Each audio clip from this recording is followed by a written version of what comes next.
Welcome in to episode 6 of the Nerds Ruin Sports podcast.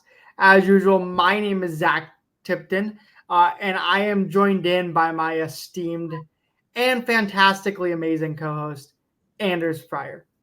How are you doing today, my guy? I'm great. I'm glad you said as usual you're Zac Tipton, as if sometimes you're not and you have this alter ego that you're hiding from us on the show. Well, I got a haircut, so people don't recognize me, you know? Oh, that's true. You did get it. I didn't realize that we were doing prep for our show just now, and I don't even know. Maybe because I thought that you were wearing you don't usually wear headphones when we do the show. Actually, no, do you? I always do. I wear the same ones. Okay, maybe I don't know. Okay, that's okay. I don't know how I didn't notice that. Maybe for some reason I thought that it was getting like pressed down, so it looked flatter, like kind of like it is at the top. I need a haircut. You can't really see, but like my back's getting a little longer. You can kind of see, but it's getting heavier, so my sides are flatter, which I don't love. But I got one, but I wasn't very happy with it, to be honest. Like I think it's okay right now, but the curling is kind of out right now in the front. And I kind of liked always having that curl up front that I could have. I kind of lost it right now though. I don't think Barber did a great job. I think he went a little too short. I'm disappointed. But no, Zac and I in a week or so are going on a trip with some of our friends to Boston, and we're gonna be out and about doing a lot of stuff. And sometimes my hair can get a little bit itchy. And so I'm glad that you got a haircut, because it's going to remind me, and now it's going to be, I have a digital footprint. It's going to remind me, hey, you need to go get a haircut. So absolutely. That done. So I am at home. So I'm traveling. So this is a different setup than you're probably used to. I am at home, and I'm kind of out of my apartment. And so if there are any audio or video issues, it is probably because I'm doing this on my laptop, and I've never done this on my laptop before. So that would be the only reason. And my laptop's really slow. So that would be the main reasons. So Anders, we're going to get started with this, and I'm very excited. We got a lot to talk about in terms of news, but we're going to kind of focus. So we're going to go through some news, basic news stuff, and then we're going to hop onto the fantasy football prompts, and in that. So Anders, we're going to start off with the NBA Summer League. Obviously, that's currently going on, and I'm sure you're paying attention a little bit. So I would love to know, what are some of your early thoughts on Summer League? Are there any players maybe surprising you? Are there any players really impressing you right now? Yeah, so so the unfortunate bit about Summer League is that a lot of the big first round guys, they only play in the first 2 games just to kind of get the groove in, and then they immediately detach them. So we don't get to see a ton of. We didn't get a ton of Zach Edey. Didn't get a ton, of a lot of a ton of Richeche.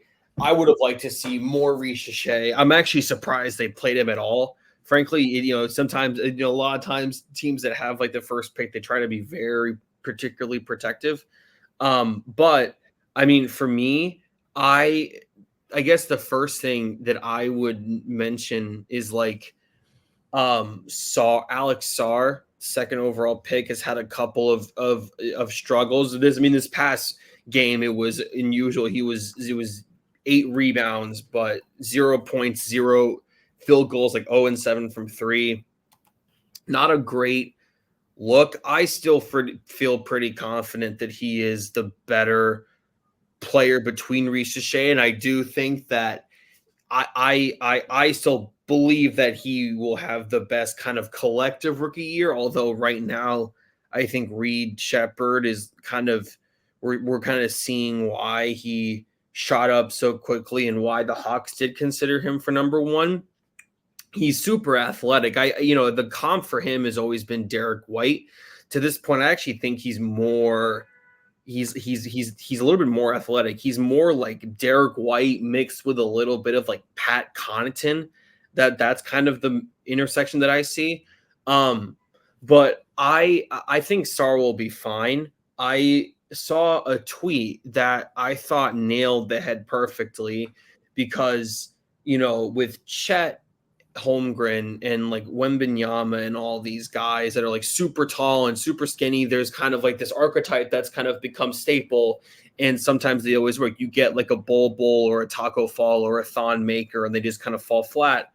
And I mentioned his name already, but the tweet was seeing Sar have all the. It was something. This is not verbatim, but it was something along the lines of like seeing Sar have all the traits that he has, while and struggling the way that he is makes me really appreciate how unbelievable of a prospect Chet Holmgren is. And I actually think that that's pretty smart because now between Chet and Wemby, we now have two concrete examples of this archetype of player working like succinctly, like in really right away, like Chet and Wemby, like first full seasons, totally killed it. So now the bar is a little bit higher. Like now those guys are not really expected to be as much of prospects as they were 5 years ago. And I think that's fair. I do think that Sar will. I don't think he's going to be Wemby and Chet right away. I don't expect him to be just in a vacuum as good as those guys, but I do expect him to pick up some stuff for sure. Absolutely. Reed has by far been the best player in summer league, which I don't think surprises that many people. I will a couple, Edie I think has been he has been the kind of big takeaway that I've had with Edie is that Edie, and you tell me if you agree or disagree, and this can go for the NBA, not just summer league. However you think he's going to be, that's like what you imagine he's going to be like is exactly what it is. Like when I watch him, like that first game against the Jazz, I think that was his first game, had 14 points, 15 rebounds, 4 blocks, like moving the way he moves, positioning himself the way he does, the way his mechanics look. It's exactly what you could describe to someone who would never watched him before. It's weird because for such a polarizing player with such this wide range of opinions and takes on him, everything it's weird because every opinion that you can have on him is kind of correct, which in this sort of strange way, he is slow. He's really slow, and he's going to work on that. But like it's the same thing. I think he's going to take a similar sort. Obviously, this is not the archetype that I was mentioning before, but I think that he will kind of have a similar sort of trajectory that Wemby had, in that the defensive impact will be there day one because he will start at center. Like I want people to like really get that. Like he will be the 5 for the Grizzlies, period. I think the offense in the first 25 games, 23, 25, 28 games will be a little frustrating, and then it'll slowly get there over time. That's what I think is going to happen.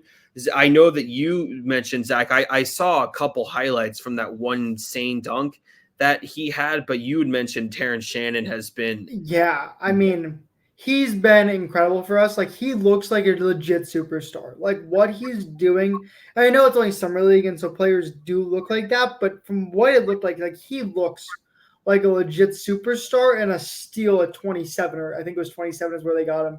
Yep. But he looks like a steal. Like, he just looks like a guy that is going to have an immediate impact for this Timberwolves team, similar to like Dillingham. And Dillingham hasn't had a ton of playing time in this first couple of games, but both of them had really good summer league appearances a couple of games ago. And so he's one guy that I thought looked really, really good. Another guy that's kind of impressing me, I think you've already mentioned, was Reed Shepherd. I think he's the best player in the summer league. I don't think that's really a question. But another guy that would look really impressive in his first couple of games was Matis Buzelis of the Bulls. I thought he's had a couple of pretty impressive games. He had 28 points, I think, in the most recent one. He had like 28 points in his most recent one. He looks really good. And then Stephon Castle, I think you mentioned him as well, but Stephon Castle looked really, really good as well. So those are some guys that I've noticed. As well as some like second years that I think look good. Like for example, I think Cam Whitmore just had a really big game, and he was obviously dominant in last year's summer league. I think Cam Whitmore had like a 35-point game or a 28-point game just recently. And Jordan Miller, who was a second round pick last year, I think he had like he's like the tied for the leading scorer in summer league this year so far. And so he's another guy that I think has looked pretty good. So those are just some names that I know. And I don't know if you recognize any of them or if you've seen any of them. Yeah, but no. I mean, no. I mean, I actually don't even know how I forgot Buzelis. That was a total slip on my part. No, he's been great, and I think, and it's also good too. It's always good, like, because everyone's different. Like, it's good. It's always reassuring, and I think this applies to Edie. It applies to Buzelis. I think it applies to Castle and Shepard as well, and I guess Terrence Shannon to a certain extent. Although his identity is not as like saturated as like some of those other guys, but it's always nice, I think, for scouts to see them not just play well, but play well in the way that you expected to based on the strengths of them that you scouted. Like if you said, okay, Reed Shepard, Matas Buzelis, the Rockets and the Bulls are playing each other. They're going to be the two big highlights. This is what their box scores are going to be. Describe how it looks.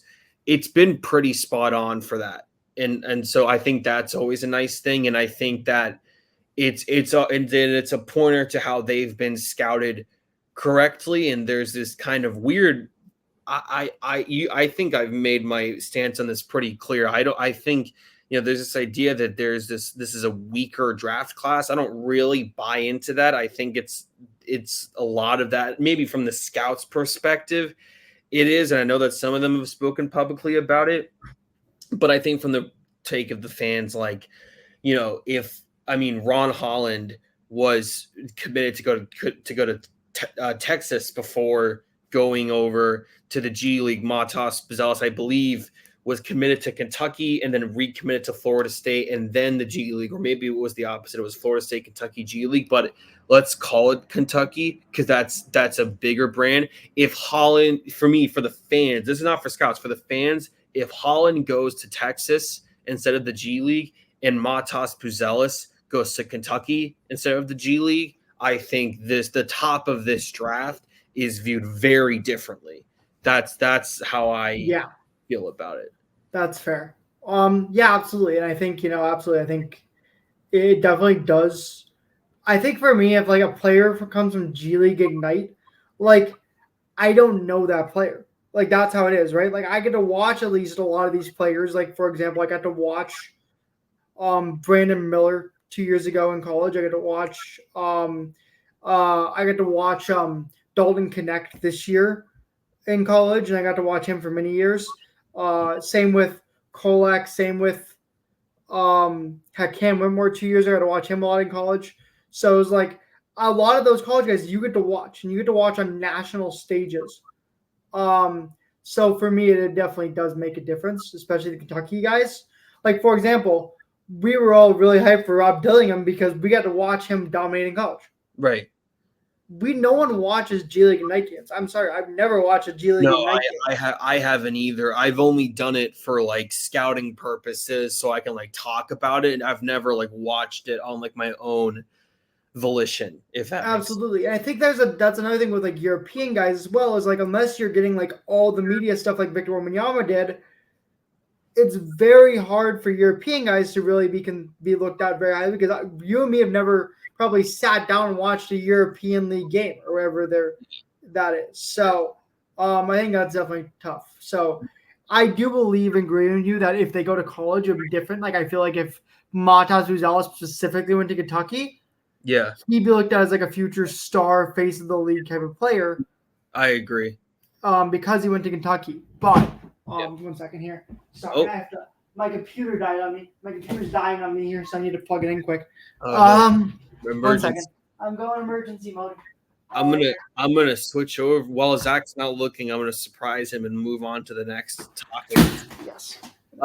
Which is the expectations for Saquon Barkley on the Eagles and the expectations for the Giants.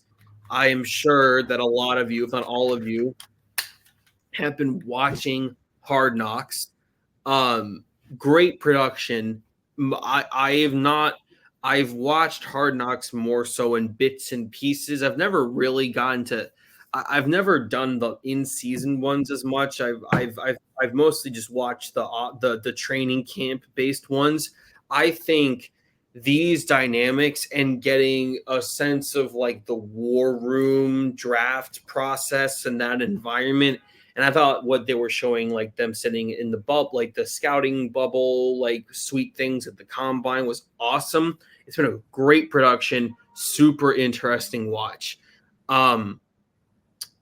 Zach, your reaction, because I have some thoughts, but this was your idea to talk about it, and I do think that it is important. Your reaction to just the production as a whole, but then also to the Saquon stuff, because I think that in the media kind of circle, that footage of those transactions between Joe Shane and Saquon's agent have been kind of the focal point where they've been clipped to use as discussion points. So your kind of I think actually been awesome. I love actually getting to see it. I don't know, I remember if you remember the clip, but it was like the clip of all those GMs sitting and like on the field, and they were all talking, and like one GM comes up and like, would you take 2 firsts of Brian Burns? And they start talking, or would you want to trade for Brian Burns? And it's like a fantasy football discussion in the middle of this practice field. I love it. But it was just awesome. I really liked watching it. However, my opinion has very much been, I think Joe Shane is an idiot. And that's kind of my initial reaction to the footage shown. With this, he has made it very clear that like this team is going around Daniel Jones, and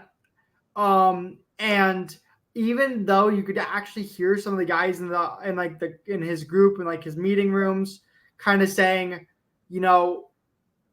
like kind of not believing that, there were clips. I forget exactly some of the lines, but there were definitely clips of guys like not really believing that they should build around Daniel Jones and instead sign Saquon and try to build around him or do whatever they want to do there or look for a QB in the draft, whatever. And for me, as somebody that has never been that big a fan of Daniel Jones, I love watching this because I think it makes my belief stronger in my disbelief of Daniel Jones. And I think with the Saquon rumors, that kind of emphasized it. I think the whole thing has been really poorly run by Shane. Personally, I don't think he ran this whole thing well at all. And the fact that we're actually seeing it from the Hard Knocks point of view is awesome. And actually getting to see like how much he like, it really didn't really feel like he wanted to bring Saquon back at all. Like everyone in that war room wanted to bring Saquon back except for him. And it really felt that way. I don't know if you felt that way for the clips we've seen, but that's what I've been kind of seeing. I just want to know I guess kind of where I'm at there. I'd love to hear your thoughts again now before I say any more, but yeah. So I believe that I think that I do truthfully think that the decision that he made to allow because if there's already this notion that you're overpaying for Daniel Jones, which I agree with you that in a lot of ways they are, despite the whole idea that it's like a 2-year deal disguised as a 4-year deal, I do think he is overpaid. I thought this is a contract that was, like this is not a contract, but this is not a player that this regime of him and Dable inherited. This is not one that they drafted, excuse me, they inherited, they didn't draft him. I do think So you don't want, if you're overpaying him, you don't want to overpay as well a position, because what you don't, right, like what you don't want to do is kind of just set a number, and then the market starts to unfold, and then they would get criticized anyway. So I actually think that the decision that he made to let him test the market was the right decision. It's probably what I would have done, because if it's made been because if it's been made public that, because you can't franchise tag him, because if the goal of signing him is to like appease him and have that public relationship kind of stay together in a positive light, and he's made it clear that he does not want to be franchise tagged, then if you franchise tag him and give him whatever money that would amount to, I forget exactly what the franchise tag for running backs would be, but if that happened, then you would have been doing something that he wouldn't want you guys to do anyway. So you lose there. And so I think that at least giving yourself an option to have him be paid by the Giants appropriately was the right thing to do, because it's either you're overpaying for him because you franchise tag him, or you're overpaying him out of fear that, like, let's say someone opens up with an offer and then you get panicked and there's like pressure from the ownership family, and then it's like, okay, what's like, well, we're already paying Daniel Jones, and then we're going to overpay Saquon, because there is an amount of money that you could give him that would be considered an overpay. Then you lose either way. So I think doing something that in that moment created the most different kind of pathways for flexibility is fair, because there's already the idea that Saquon's numbers were suppressed by the Giants' awful offensive line.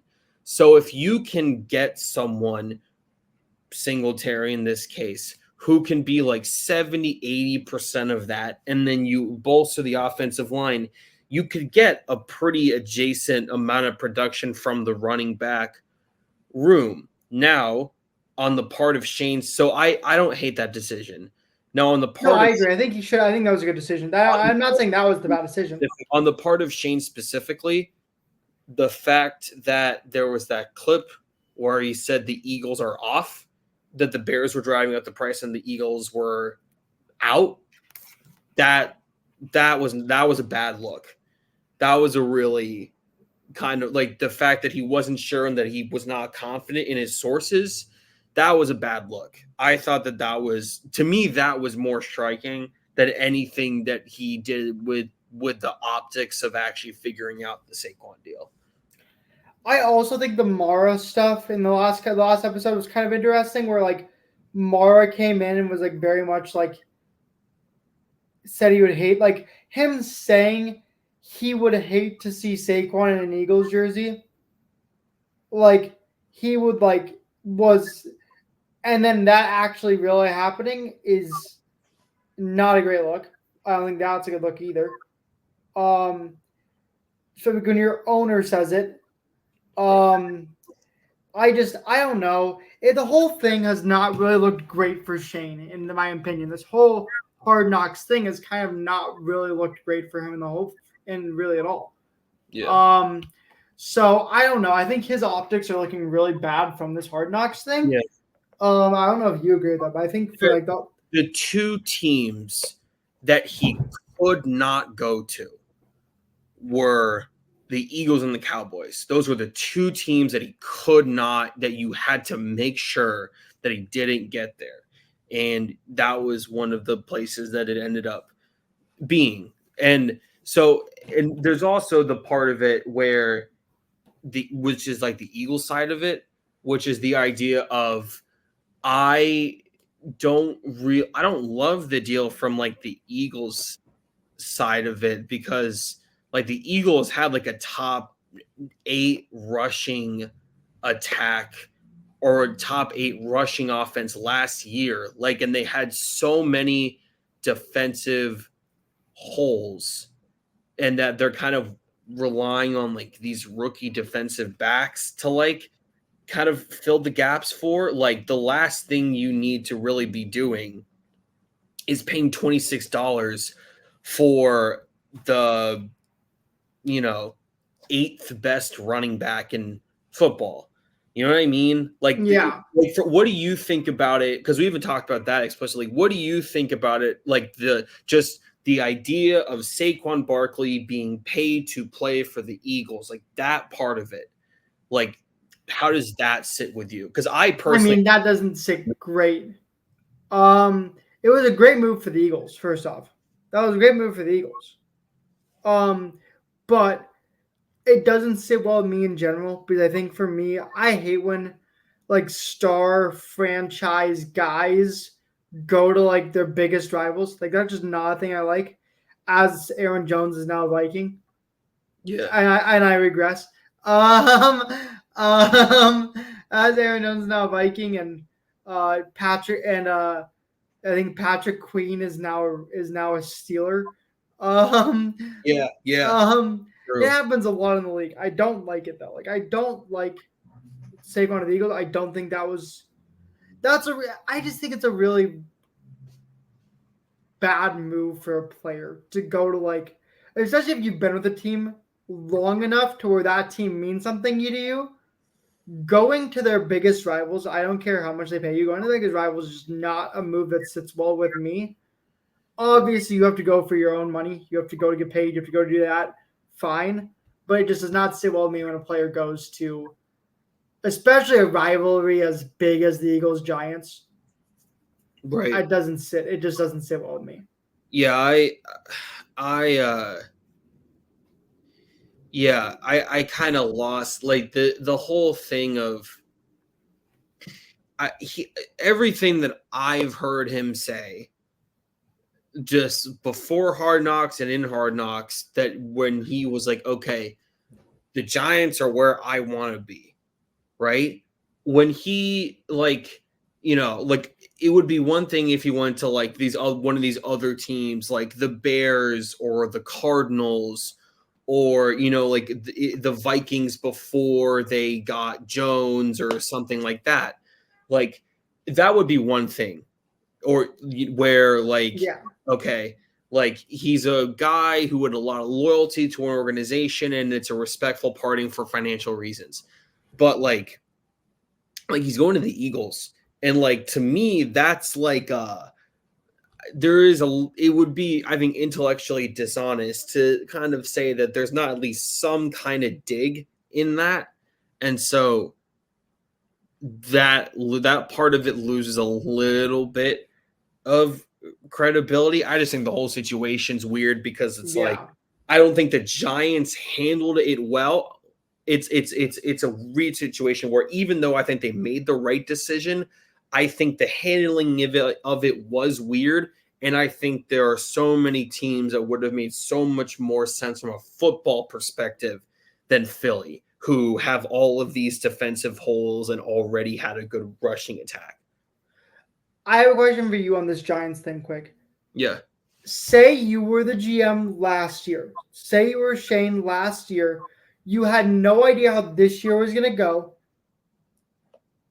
You had that option between giving Barkley a contract or Daniel Jones a contract and franchise taking the other. That was kind of the thought from most people. It was like you were going to franchise take one of them and you were going to sign the other.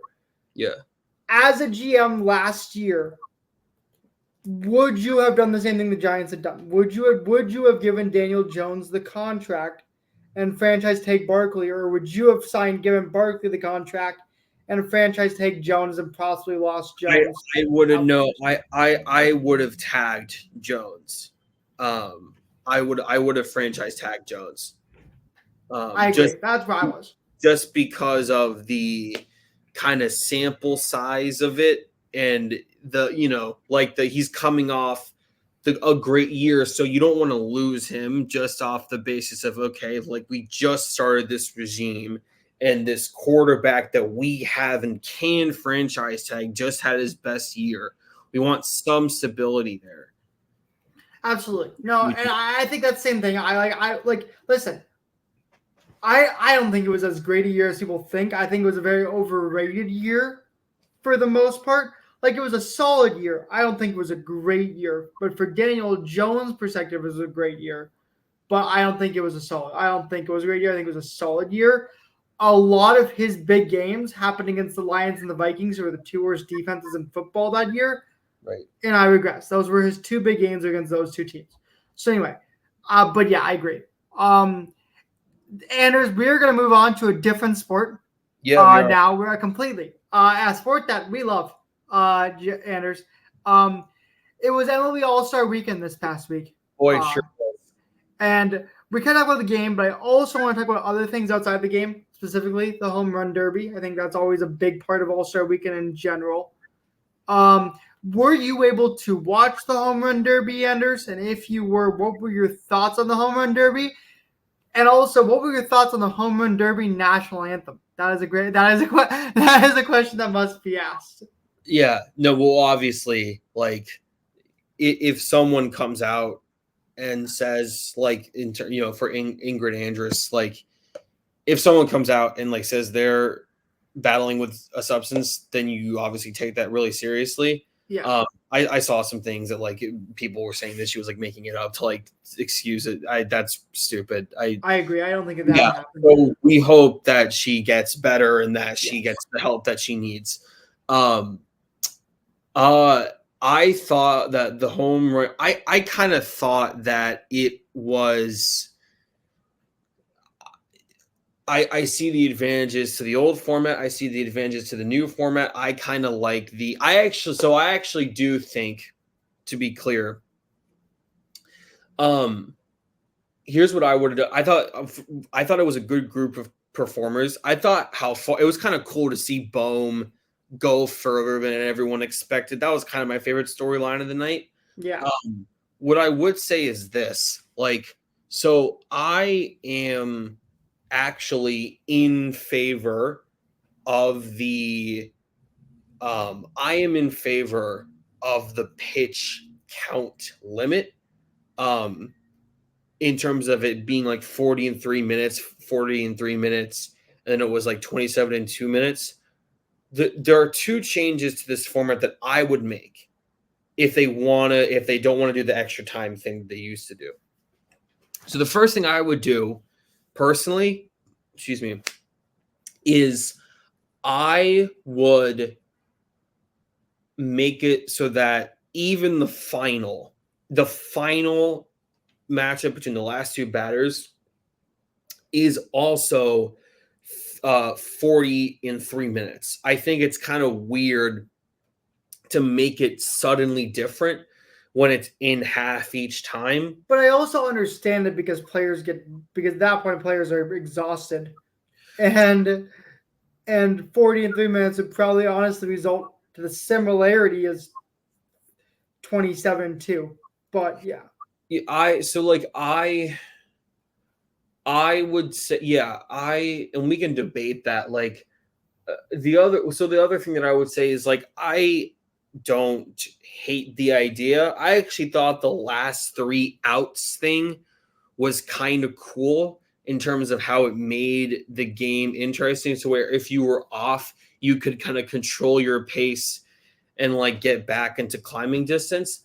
What I think, if you're going to give them, like, like a whole, as much time as they need to, like, get to the next pitch, then and they hit the ball 425 plus, I would not make that as, like, I would not cap that as one extra out. I would just keep on doing it until they get to the point. Like, I would just make it unlimited, because otherwise, like, there's no incentive to continue to try and hit the ball that hard, because then it, like, changes where it's like, okay, I hit this one to 435, and then, now I got that free out, but now I'm not going to try as hard or, like, whatever. And I know you can't control entirely, but I would just if you're going to make it so that they have unlimited time between the pitches and, like, those extra outs, just reward them for the hardest hit balls all the time instead of doing it once and then just not again. You know what I mean? Yeah, I agree. What do you think? I think I like the bracket style a lot more. First off, I just want to say that I did like the bracket style a lot more, other than the top four guys. The top four guys is interesting. But I like the bracket style. I love the competition, just 1v1ing it all the way there. But I do believe that I like how it was this time, honestly, because I think if you add the extra out or add unlimited outs at the end there, I think that hurts a lot of things. I like that it gave you one out. And I was like, that gave you one out. I like that it ended it. You knew exactly how many outs you had left. And it kind of made it more intense because, for example, if there was unlimited outs, we would never got the intense final that we got. With the Bobby Witt thing, the fact that you knew he had 2 outs to get 3 home runs or whatever it was so intense. And you knew 2 outs was the limit. I kind of liked that. I like the intenseness of that because otherwise you're giving a lot of power to guys like, say, Vlad Guerrero Jr. or Pete Alonso who can hit the ball super far, and you're really screwing the guys like, for example, Jose Ramirez, who could barely touch 410. Right. Just being clear. Sure. But that's just me. I thought it was very interesting though. I really liked it. I thought it was kind of a boring final. I wasn't excited about the Bobby Witt Teoscar Hernandez final. That doesn't really interest me as much. I was kind of disappointed with those 2 finals. Right. But you have to. Did you think the last ball was going out? I thought the last ball was going out the whole way. I really, really did, and I saw a video that explained the whole thing of the trends of the winners of the past 7 or 8 years pointing to winning the whole thing. I will say this though, off of something that you said in your response, I think that you need to be. I thought it was weird that they were going half and half. I think you should be consistent throughout. I think that it should either be all bracket or all top score.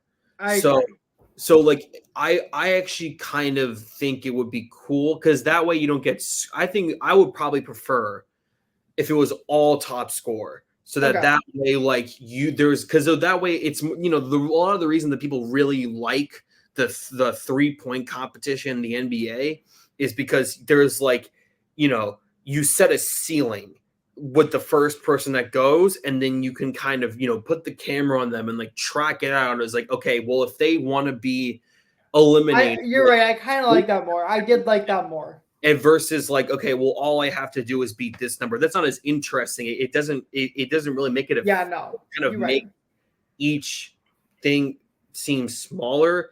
So I like how they did that for the Big 8, but then going to a bracket for the top 4, that was weird. I think that it should just be the top half of whatever group advance. I would kind of prefer that. I will say this: Pete Alonso's pitcher screwed him. So yeah. Also, yeah. The Pete Alonso's pitcher was so bad. It was so bad. It was hard to watch Pete Alonso's pitcher. But that was that. And then the game itself, I didn't watch the game itself. I honestly don't enjoy watching the All-Star game that much itself. I enjoy watching maybe the starting lineups a little bit. But once they bring in other guys, I really don't enjoy watching it that much. I just don't think it's that interesting to watch. However, seeing Shohei hit a home run was really freaking cool. Yeah. The 3-run home run specifically, it was just cool to see it be him that did it. But on the other side, it was a fun game. It was a good game, and Paul Skeens getting to start was really cool. And no, absolutely. I did watch it. God, those American League uniforms were just abysmal. They were made of cardboard. Yeah. It was gross.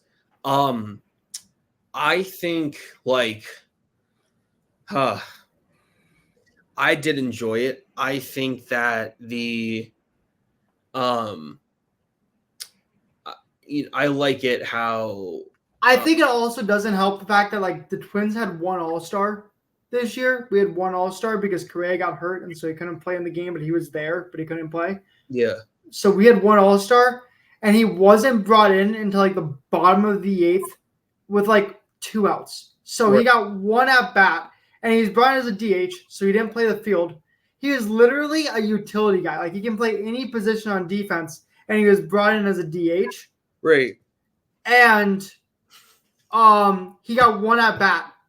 And it was like it's like as a Twins fan, as somebody like a fan of that, like I don't enjoy watching it because my guy is not gonna play until the 8th inning. So yeah. It's kind of like that, right? Like I understand like the start, like if you have a starter, if you have guys that you're gonna watch, like for example, you had pitchers there, you had hitters, you obviously had one so and Aaron Judge starting. Yep. So you have to watch your guys at least. Like I ain't gonna see I had to see one at bat of my guy in the 8th inning where he grounded out and nearly beat out a infield single. But yeah. I don't have that much to say on the game itself. I think everyone in terms of the baseball product has a pretty similar opinion that it was a really exciting first half and then a really boring second half. I think that's a pretty standard perspective, and I think it's a reasonable one considering how, what was it, like 5 of the 8 total runs came from home runs. You didn't really get a lot of like rallies. I will say this though, and I think it's kind of strange. So people that know me know, like I'm not a very big fan of the idea of every single team needs to have a representative. I do think that you have instances where the one guy who was there, to fill the quota, kind of, like they would be in it otherwise. I think there were a lot of examples of that last night. What I will say though, from the broadcast perspective, like Garrett Crochet coming up, Tanner Scott coming up, and all they could talk about was that they were probably going to get traded and moved because their teams suck. So like, if like you're the best players, but then you're like attaching like first, you know what I mean? Like that was the hard thing for me. Also, I will say this: it made Garrett Crochet feel less like an all-star and more like the White Sox all-star game quota taker. Does that make sense? Yeah. I think for me also another thing was like another thing that hurt me was like, so for example, so guys, you know I'm a Twins fan. So like I said, Willie Castro was the one all-star we had. He came in the 8th inning for one at bat, DHing for I think David Fry was the guy he DH'd for. Yeah. The announcers didn't mention him at all. Like the entire at bat. They didn't talk about him at all. The entire at bat. So, like, as a Twins fan, you wait 8 innings to see the guy play, and then he finally gets to come up, and the announcers don't even mention him. Right. Like, he doesn't even get brought up or talked about. Like, it's his first ever All-Star game. He's having a career year, and he doesn't even get talked about on the broadcast. And I think that was really frustrating for me. Yeah. And it's frustrating for me also. So, that's the All-Star game. Yeah. We are going to move. Yeah. 7 out of 10. Yeah. That would be my ranking. Okay, fair. I'm going to say like 4 out of 10. I was 5 out of 10. Anyway, we're gonna move on to a different sport. Again, we're moving a little slower than I wanted here too, but we're gonna move on to a different sport, NBA. But only one NBA topic here. Russell Westbrook today was just announced. Like this just happened. He would be traded to the Nuggets in like a contract negotiation. So let's make this a little bit quicker segment. But does Russell Westbrook going to the Nuggets make a difference, or does it move the needle for you, Anders? No. My couple things in it would be like, so like number one, I think this is kind of like I think in general it's a cool moment for Westbrook because I think being on the Nuggets does put him in a good position to go and win a ring, and I also think it's a nice moment of self-awareness because when he entered the Lakers, he was still like Russell Westbrook, like in the way that we understood him, even if it was a lesser version of himself, like it was still a version of that. And then the Clippers were kind of this weird purgatory transition period where he was kind of unevolving, like, or I guess transforming from like superstar all-star Russ into role player Russ. Now that he's completed that transition, this is the first time that he's signed somewhere since that. And so I think it's a nice moment of self-awareness for him. But I don't think it doesn't really move the needle. Like the Nuggets, they needed depth. And I will give them credit because last year, there were moments in the playoffs where they looked like they were taking it a little easy and needed some more energy and kind of looked like they weren't taking super big moments that seriously in the second series against Minnesota. But like, so Russ will provide that. But like with KCP gone, and now like, like having a full year, like seeing what they've lost with like Bruce Brown, like they need 3-point shooting and they need it badly. Like, and with KCP gone, like it's really hard for them to like muster up enough of it. And Russ, as we know, is not going to shoot probably 30% from three.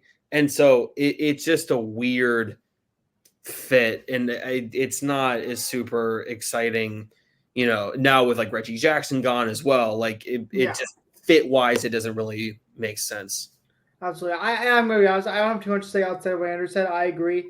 I don't think it moves the needle too much to me. I don't think it makes a difference. I don't think Russ is the same player he was 3 years ago.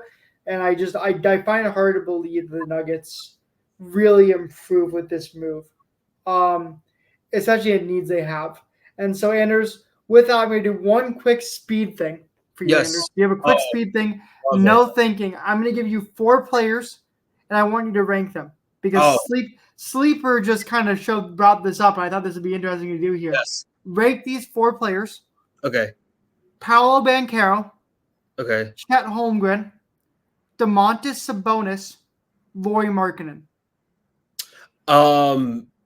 I would go Paolo, Sabonis, Markkanen, Chet.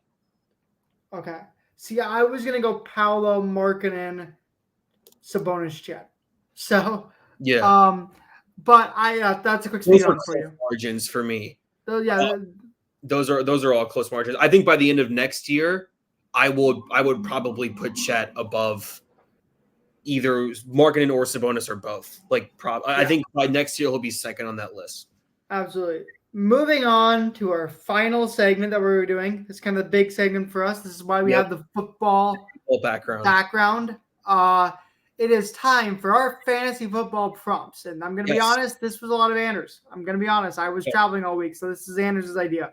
So I'm happy to I have my ideas for it, but my happy idea for you is I'm going to let this thing hand over to Anders and let him answer some of these questions for you. So, Anders, your first prompt, Anders. Yes. No. Who do you need to draft? I want Zach's takes on all of these. These are for both of us. We could have one answer, multiple answers, no answers, a bunch of nonsense. And I will give my answers for all of these, but this is Anders' baby here. Okay. So let him go. So I need in all of my drafts, if I can, I need to draft Marvin Harrison Jr. because in my mind, if you look at the players that are going in his area on all the different boards, like Devontae Adams, Michael Pittman Jr., Chris Olave, guys in that vicinity, in my mind, they're sort of being drafted kind of at their ceiling. Like if you look at the projections, look at their ADP within the position, they're kind of like where they are in terms of the rankings of the receivers, it's kind of capped. Versus not only do I think that Marvin Harrison whose ADP is around 22, 21. I think he's being drafted as the wide receiver. I want to say 9. I'm not, you might have, someone might have to check me on that. But to me, like, if he'll reach that point, if he gets like 1,100 yards and 6 touchdown passes, whatever it is, to me, I think he's good enough to where that's his floor for fantasy. If you look at how productive he was at Ohio State with pedestrian quarterback play, now he gets Kyler Murray, and in a system where he's going to have a bunch of volume, where the only real like other like pass catching threats are like Trey McBride, who I think both you and I really like, and Michael Wilson, who I know was a deep sleeper for a lot of people.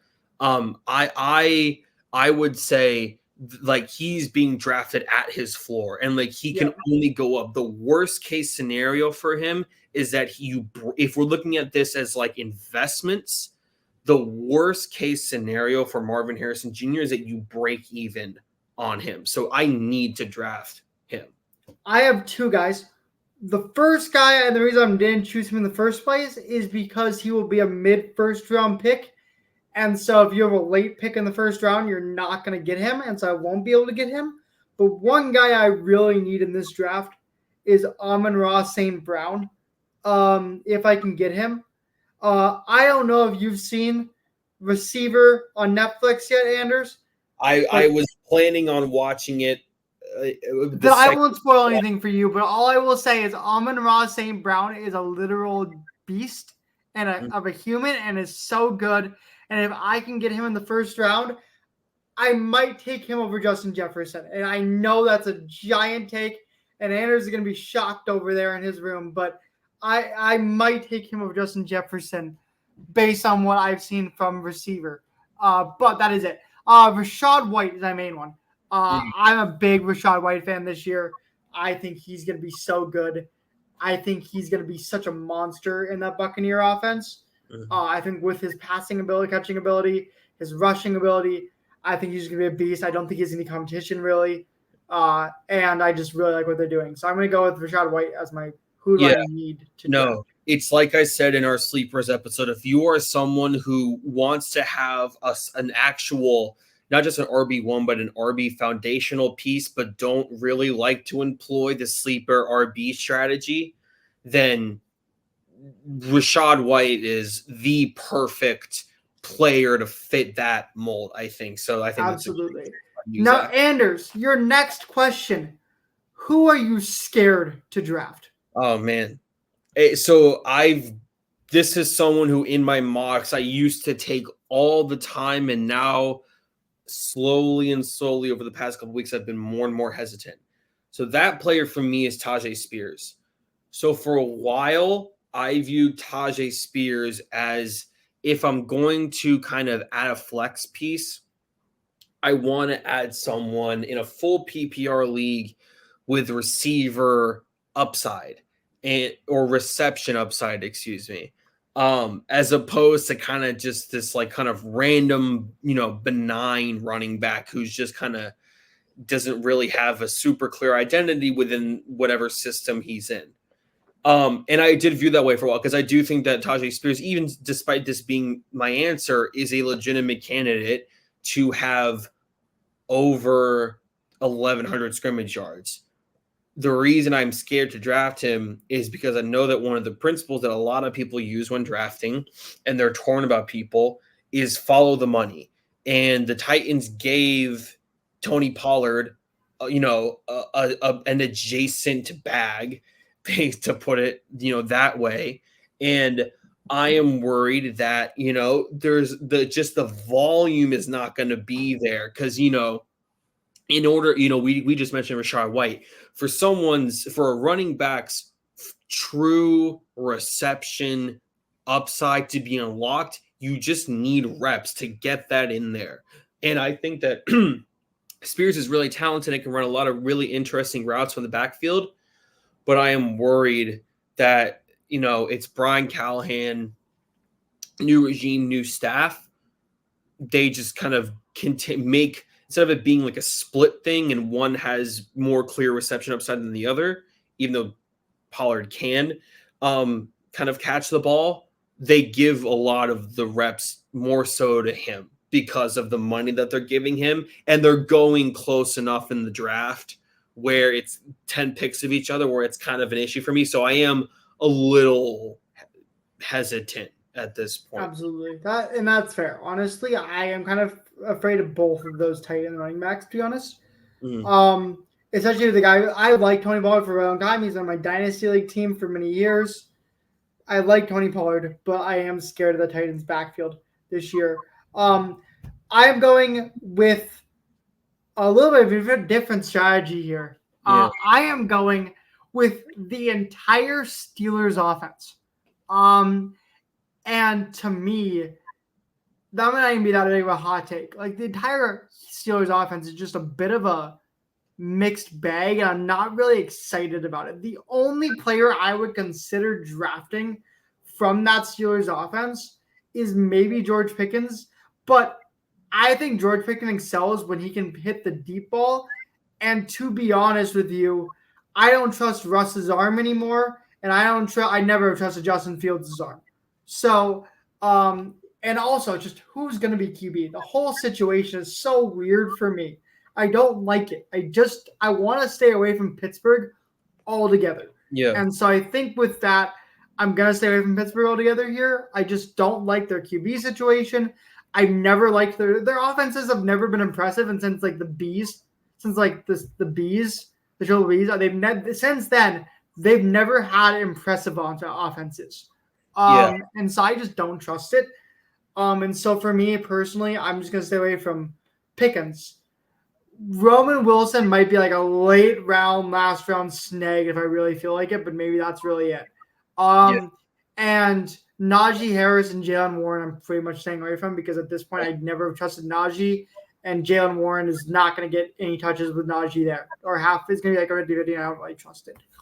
Yeah, so for me, I'm staying away from the Steelers offense. I am with you on George Pickens. I'm also with you in terms of Freiermuth. There are a lot of tight ends in the backup territory where he's going that I would much rather have. I would much rather get someone like Cole Kmet or Tyler Conklin that's going in that area, maybe a Juwan Johnson, something like that. Yeah.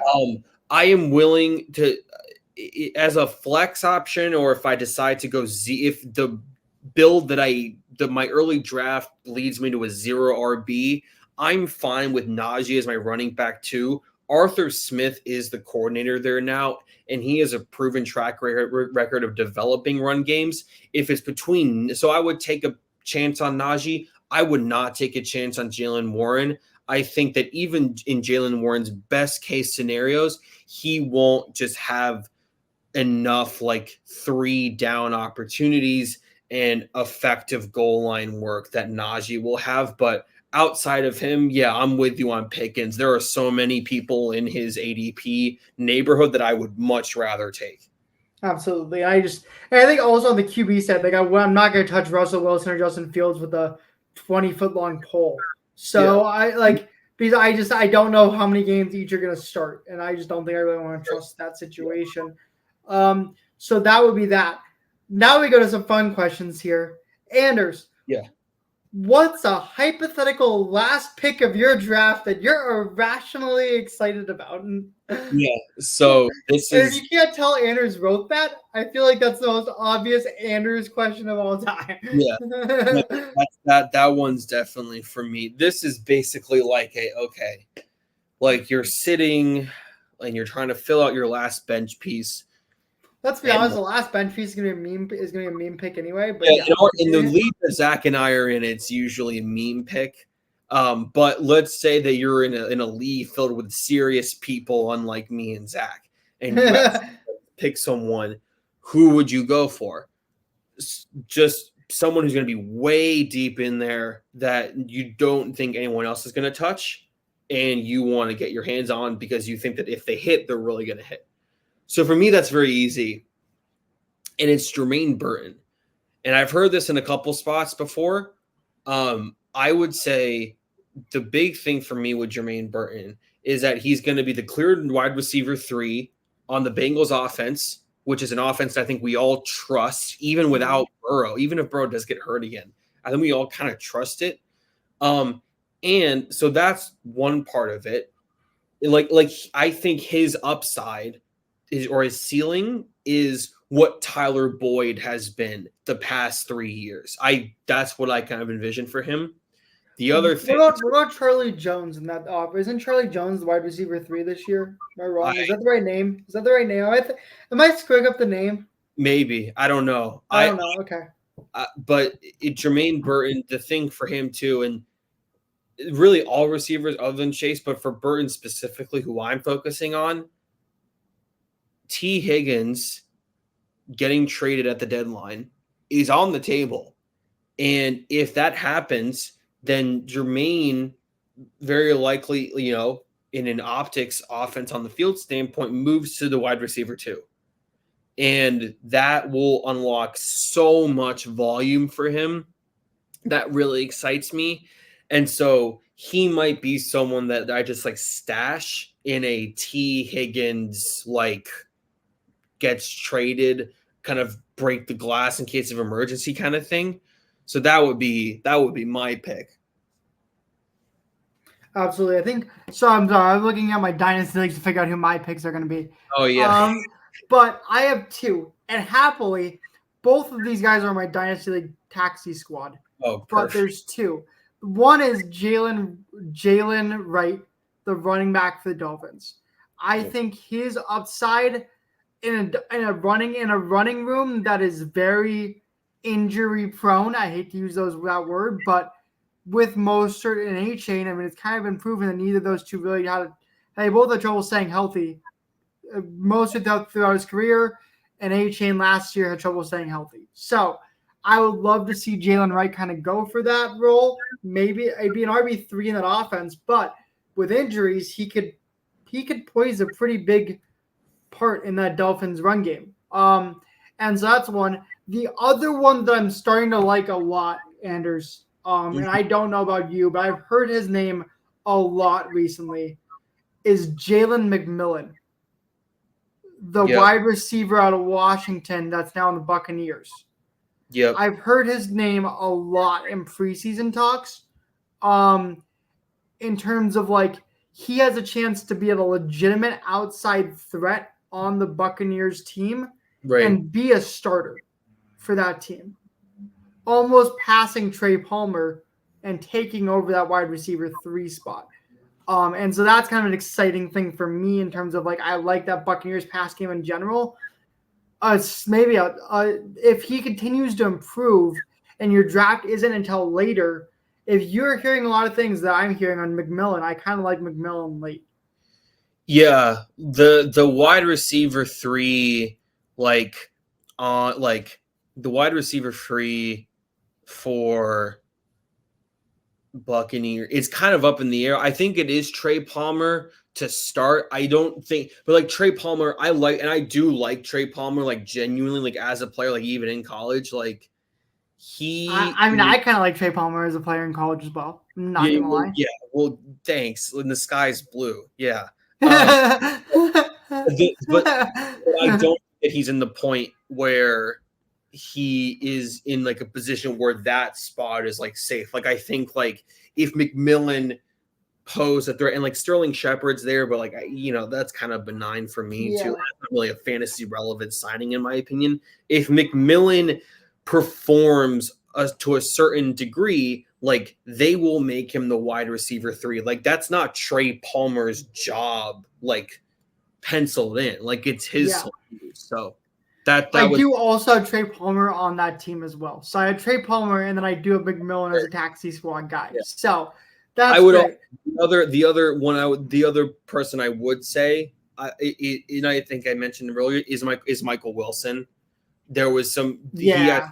He has, I think, a lot of, not maybe the kind of as talented of a route runner as Marvin Harrison, but I do think that their ceilings in terms of big over the top play upside are more similar than people would realize.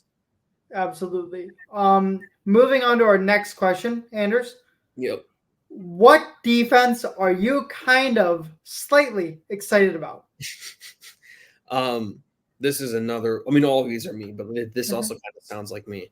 It does. I can hear your voice saying it. Yeah. So like, I mean, defenses are pretty volatile, as we all know. There are ones that like you can put some legitimate thought into, though. The one that I mentioned, and it is my pick, is the Saints. The big part of that for me is like, last year, like, I like their personnel. The other thing too, though, and you can say this with other defenses too, is that they are guaranteed to have 2 weeks a year where they face Carolina and and they sack Bryce Young like 5 or 6 times and allow like 10 points. Like that's going to happen twice a year to this point. And so you get those two kind of just spike weeks. And that's kind of what I look for. Like, I think that's like a thing where you can get like a double digit point performance, like from the defense, twice guaranteed. And so that's kind of how I view it, that everything else is volatile, but you can say that for everything, versus like those 2 weeks are guaranteed for you. And you can say that about the Bucks defense and the Falcons defense as well. But the Saints, I think their ADP of those 3 is the highest. And I think that that's probably correct. So that's the one that I think is like, okay, like I'm guaranteed 2 spike week out of these guys. So that's who I'm going. I think for me, when I draft defenses in fantasy, I am drafting a defense that I can keep throughout the whole year. I am not a defense streamer. I hate doing that. So for me personally, I am drafting a defense that I can keep throughout the whole year. One defense that I'm excited about, although I will say my go-to defense in every league has always been the Niners. I will always draft the Niners every single year just because I physically know I can keep them my team the whole year. That'll be good. What defense I'm really kind of excited about is the Texans. I think their add-ons this year, and Danielle Hunter specifically, they added a couple other good pieces as well that I'm very excited about. I think with the fact that I think DeMeco Ryans obviously is a defense-first head coach, I really like the Texans this year to take a step up in defense. And so for me personally, I'm going to say Texans. Although a biased part of me really wants to say the Vikings. Yeah. Because I think they are going to be a legitimately good defense this year. And I think Brian Flores is continue working his magic in that, especially with adding Dallas Turner, Jonathan Grenard, Andrew Van Ginkel, and so on. I think that defense is just going to be so good. But I will say this. I will say the Texans in order not to be biased. Yeah. Isn't there no one player perfect for a team as Andrew Van Ginkel is for the Vikings?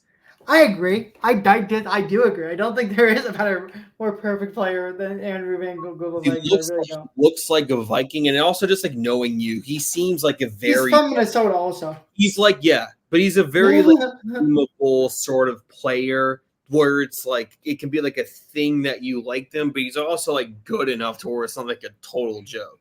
So it kind of works out. Oh, like Ivan Pace Jr. last year. Okay, Anders. The last question of this: what rule do you have to keep reminding yourself of?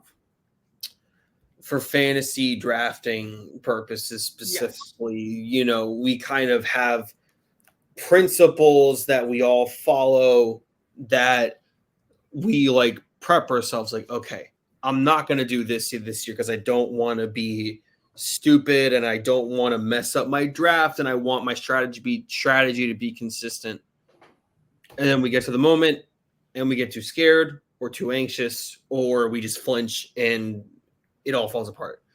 So for me, what that is, I think, is don't be afraid to take a running back early just because a team drafted their backup or that they have like a backup. So like the two big examples for this year that I would say like anecdotally, this can be drafting or signing. So like a couple ones. So like the two big ones that come to mind for me for the draft are don't be afraid to draft Kyron Williams just because the Rams drafted Blake Corum. And this is one that you and I have talked about. Don't be afraid to draft James Conner just because the Cardinals drafted Trey Benson. Mhm. And that, that kind of principle, I would say, wide receiver that's a little different because there's like a sense of like an ecosystem there and they all kind of play off each other. That doesn't really happen as much with running backs, Yeah. obviously. So I would say that would be my kind of big one is like if you're like don't let a new name that they invested capital in that comes into the position room scare you from like really liking someone for the situation that they're in. I don't know if there are any other examples that I'm missing with this one. With Zach, I guess the other one would be like don't be afraid to draft Josh Jacobs just because the Vikings, not the Vikings, because the Packers took What's was his it name? Marsh? Yeah, Marshawn Lloyd. Yeah, don't be afraid to draft Jacobs just because they drafted Marshawn Lloyd. That would be another one. So that would be my rule. That's fair. That's fair. Don't be afraid to draft Brees Hall just because the Jets took 2 running backs in back-to-back Right. picks. Yeah. Yeah. You're laughing, but it's true. Yeah. It's actually a good one. Like don't let the Jets drafting Braylon Allen. Like if you like they drafted another running back too. They drafted Braylon Allen. yes, Right? Isaiah Davis. Isaiah Davis. That was the other one. South Yeah. Dakota State. So Let's- shout out South Dakota State. Shout out the Jackrabbits. Yes. Anders, that was our. Okay, I have to go to mine first. Okay, I got to figure out mine. Mine is very simple. Don't be afraid to reach on a player just because you're scared of like reaching on a player. Like for example, if I get into a draft, if I see a player's like ranked 55th, I'm at the 36th pick, I might take that player because but I might also not because I'd be scared to get my friend saying reach when I draft. And so I think that's one thing. And so yeah, that's what I think for me is that's always one thing I've always done is I've always get a little scared to reach. Yeah, sure. But yeah, that's really I think that's for me. But Anders, that was our last topic. Yes. But I just thought something I really want to ask it. Oh. So we got to ask this last thing because obviously it was made official yesterday, although I'm kind of surprised. I feel like it's been made official for months. Mm-hmm. Brandon Aiyuk officially requested a trade. Yes. Officially. Yes. So my question to you is, where is Brandon Aiyuk going? Is he going to remain in San Francisco, or where would you suspect the best landing place for him to be is?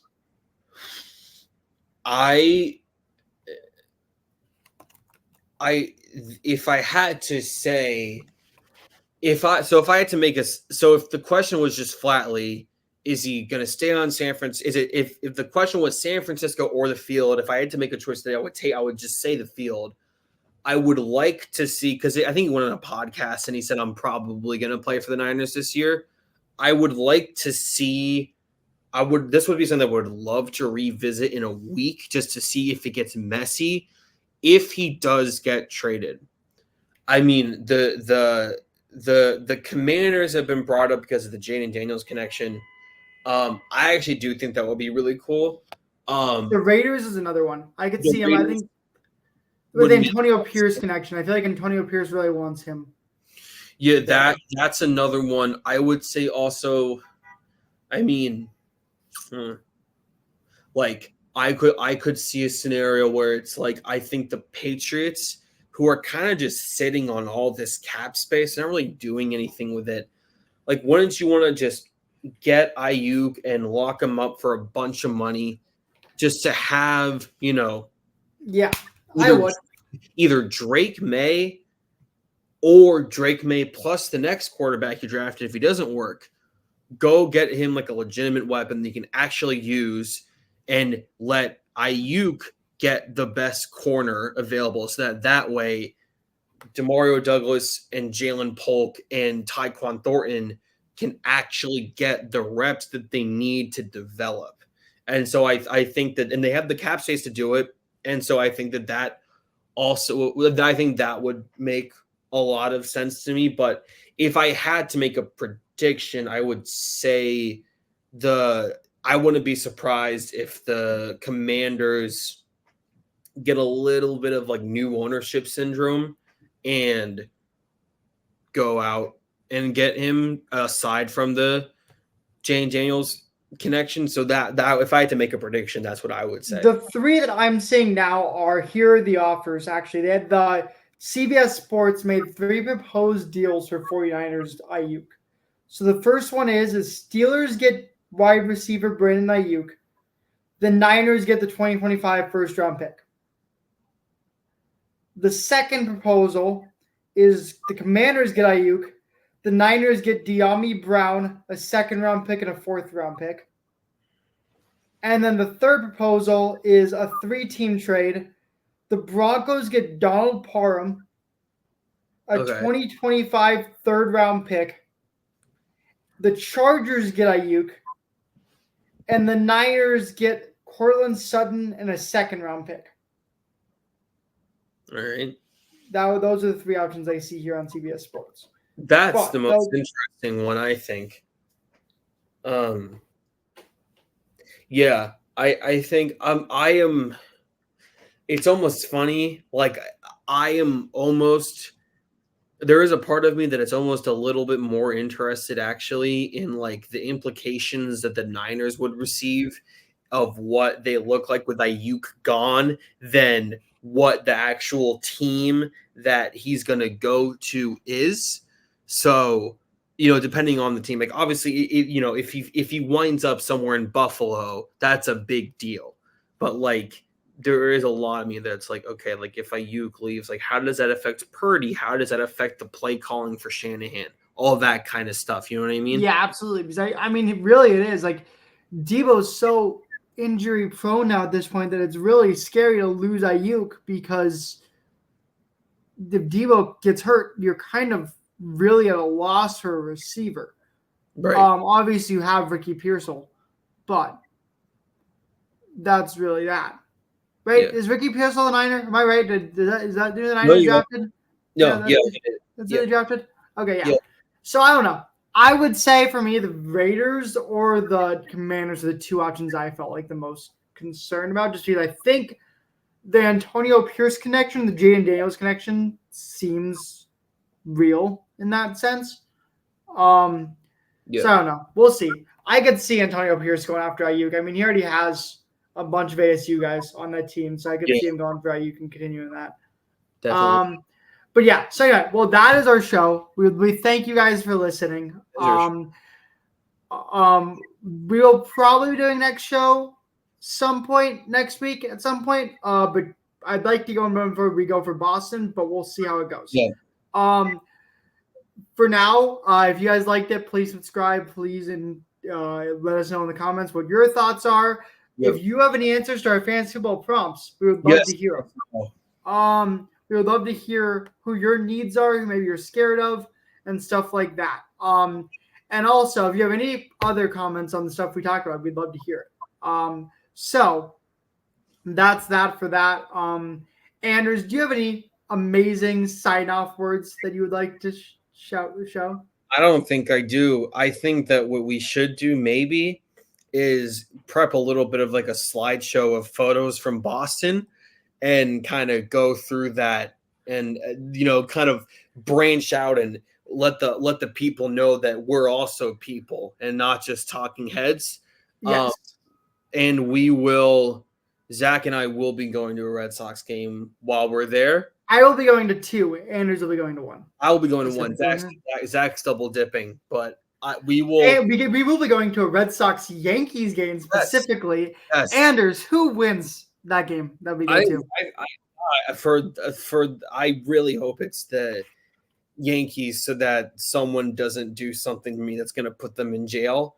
So that would be that. I would actually love to see that, but also then we would not get to see. Hopefully, the stories that we have when we get back are not too interesting, but they're interesting enough where we can show it to you guys. Absolutely. Well, and on behalf of my amazing and esteemed co-host Anders Pryor, I am Zac Tipton, and we are signing out. And we will see you guys next week. Deuces.